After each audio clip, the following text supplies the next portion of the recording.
Emily was a nursing student in a pediatrics rotation. She cared for Tommy, a 5-year-old patient who was recently diagnosed with type 1 diabetes. Tommy was going home soon, so she took a cell phone picture of him to remember him by. That evening, she posted his picture on her Facebook page, commenting how brave he was when he got his insulin injections. 2 days later, Emily was called into her dean's office. A nurse from the hospital had seen the photo and caption and reported them to hospital officials.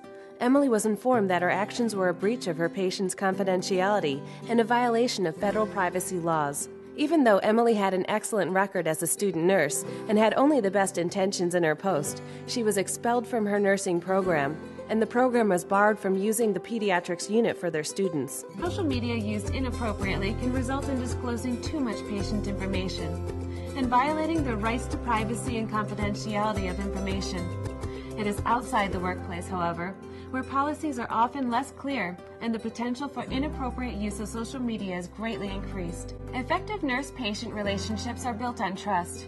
A cornerstone of that trust is patient privacy, which is a key part of a patient's expectation of being treated with dignity and respect.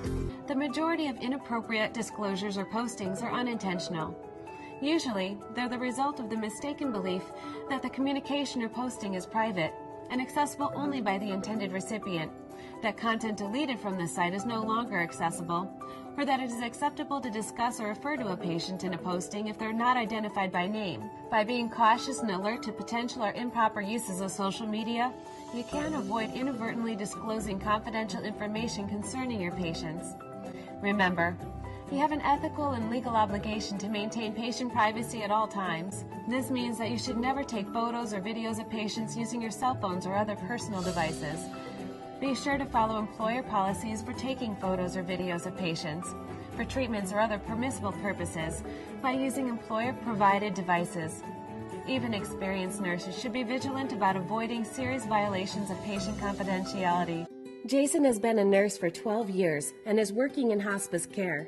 One of his current patients, Maria, maintains a hospital-sponsored online page to keep her family and friends updated on her battle with cancer. One day, she posted something about her depression and the difficulty of finding effective treatments for her physical pain. Jason saw the post and responded by writing a comment to Maria. He wrote that he understood her last few days had been difficult, and he was hopeful that the new medication, along with the increased dose of morphine, would provide some needed relief. The next day, Jason ran into a friend who said she saw his post. She said Maria was an old family friend, was sad to hear of her condition, and asked Jason how long he thought Maria had left. Now fully realizing the implications of what he had done, he immediately went home and tried to remove his post, but was unable to do so. Besides, even if he had been successful in removing it, it may have already been copied by others and posted elsewhere. At his next visit with Maria, Jason told her what had happened and apologized. Jason then self-reported his breach of patient confidentiality to his board of nursing and is awaiting the board's decision concerning any disciplinary action. Inappropriate use of social media can derail someone's dream to be a nurse, as it did for Emily.